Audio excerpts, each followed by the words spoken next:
আমাদের দেশে আনঅফিসিয়াল এবং অফিসিয়াল দুই ধরনের ফোন পাওয়া যায় এবং অনেকেই রয়েছেন যারা কিনা এটাই চিন্তা করেন যে অফিসিয়ালটা নিব নাকি আনঅফিসিয়ালটা। তো এই আনঅফিসিয়াল এবং অফিসিয়াল ফোনগুলোর মধ্যে পার্থক্য কি এবং এর মধ্যে আপনাদের কোনটি নেওয়া উচিত?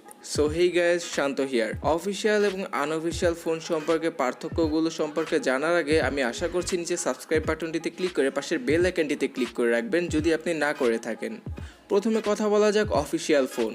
বিভিন্ন ধরনের কোম্পানি যেমন স্যামসাং, সিম্ফনি, ওয়ালটন অথবা শাওমি তারা বাইরের দেশ থেকে আমাদের দেশে ফোনগুলোকে আমদানি করে থাকে এবং এর জন্য বাংলাদেশ সরকারকে তাদের একটা নির্দিষ্ট পরিমাণে ট্যাক্স দিতে হয়। ট্যাক্স দেওয়ার পরে এই ফোনগুলোর IMEI নাম্বারগুলো বাংলাদেশ সরকারের ডাটাবেজে তোলা হয়, অর্থাৎ সেখানে সংরক্ষণ করা হয়।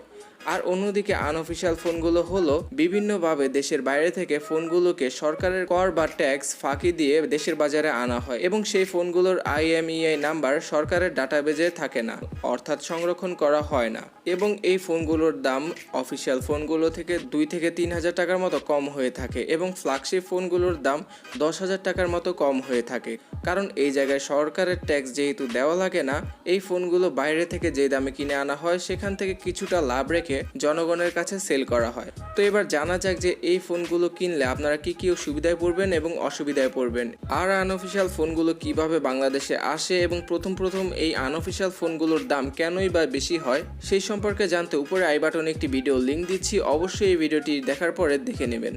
তো এবার কথা বলা যাক যে অফিসিয়াল ফোনের মাধ্যমে গ্রাহকরা কি কি সুবিধা পাচ্ছে। যদি আপনি অফিসিয়াল ফোন পারচেস করে থাকেন তাহলে সরকারের ডাটাবেজে আপনার IMEI নাম্বারটি সংরক্ষিত রয়েছে, অর্থাৎ ভবিষ্যতে যদি সরকার স্টেটমেন্ট দেয় যে আনঅফিসিয়াল ফোনগুলো চালানো যাবে না, শুধুমাত্র অফিসিয়াল ফোনগুলো চালানো যাবে, তাহলে আপনি আপনার অফিসিয়াল ফোনের ভিতরে সিম ইনস্টল করতে পারবেন, অর্থাৎ সিমের সাহায্যে কমিউনিকেশন করতে পারবেন।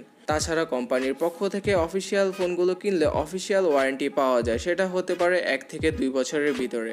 আর বিভিন্ন ধরনের এক্সচেঞ্জ অফারও পাওয়া যায় অফিসিয়াল ফোনগুলো থেকে, অর্থাৎ আপনার অফিসিয়াল ফোনের ভিতরে যদি কোনো ত্রুটি পাওয়া যায় তাহলে উক্ত কোম্পানির সার্ভিস সেন্টারে গিয়ে আপনি ফোনটি ফ্রিতে সার্ভিস করিয়ে নিতে পারবেন যদি ওয়ারেন্টির আওতায় থাকে। তো এবার কথা বলা যাক আনঅফিসিয়াল ফোনগুলোর ভিতরে আপনারা ওয়ারেন্টি পাবেন কিনা।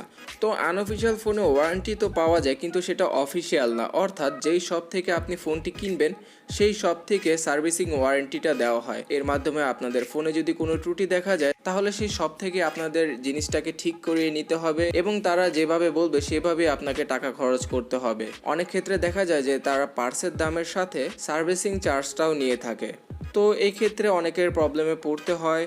তো বর্তমানে বাংলাদেশে যারা কিনা আনঅফিসিয়াল ফোন সেল করে তারা 2 বছরের মতো সার্ভিসিং ওয়ারেন্টি দিয়ে থাকে। তো এবার প্রশ্ন আসতে পারে যে আনঅফিসিয়াল ফোনগুলো আমাদের নেওয়া উচিত কিনা। আমি আপনাদের বলে দিতে চাই, কিছু মাস আগে আমি একটি ভিডিওর মাধ্যমে বলেছিলাম যে সরকার আনঅফিসিয়াল ফোনগুলোর বিরুদ্ধে পদক্ষেপ নিতে পারে এবং আমি এটাও বলেছিলাম যে কিভাবে তারা এই কাজগুলো করবে। তো সেই ভিডিওটির লিংক আমি উপরে আই বাটনে দিয়ে দিচ্ছি, অবশ্যই ভিডিওটি দেখে নেবেন। তো বাংলাদেশ সরকার অর্থাৎ BTRC কয়েক মাস আগে এই জিনিসটা বলেছিল, কিন্তু আজও পর্যন্ত আমরা আনঅফিসিয়াল ফোনগুলোর বিরুদ্ধে কোনো পদক্ষেপ নিতে দেখিনি। সত্য কথা বলেছেন। তো বর্তমান পরিস্থিতি অনুযায়ী আপনি আনঅফিসিয়াল ফোনগুলো কিনতে পারেন, কারণ অফিসিয়াল ফোনগুলো থেকে এই ফোনগুলো প্রায় 2 থেকে 3 হাজার টাকা কমে পাওয়া যায় এবং ফ্ল্যাগশিপ গ্রেডের ফোনগুলো কিনলে সেই ফোনগুলো আরও কমে পাওয়া যায়। আর আরেকটি কথা, অবশ্যই একটা ট্রাস্টেড শপ থেকে আনঅফিসিয়াল ফোনগুলো পারচেস করবেন এবং ফোনটি কেনার আগে একদম সেকেন্ড হ্যান্ড ফোনের মতো, অর্থাৎ আপনি যদি কোনো সেকেন্ড হ্যান্ড ফোন কিনতে যান যেভাবে চেক করে নেন ঠিক সেইভাবে চেক করে নেবেন। ফোনের বিল্ড, কল কোয়ালিটি, ক্যামেরা ইত্যাদি ইত্যাদি এই জিনিসগুলো অবশ্যই বক্সটি আনবক্স করে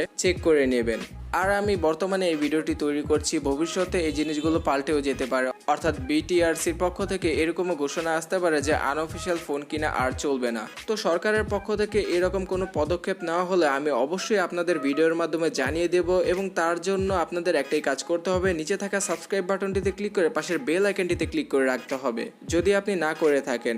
আর আপনি আমাকে কেন কমেন্ট সেকশনে জানাচ্ছেন না আপনার হাতে থাকা ফোনটি কি অফিসিয়াল নাকি আনঅফিসিয়াল। আর এই ভিডিওটি এই পর্যন্ত দেখার জন্য আপনাদের অনেক ধন্যবাদ। ভিডিওটি ভালো লাগলে নিচে লাইক বাটনে ক্লিক করুন এবং অন্যদের সাথে এই ভিডিওটি শেয়ার করুন।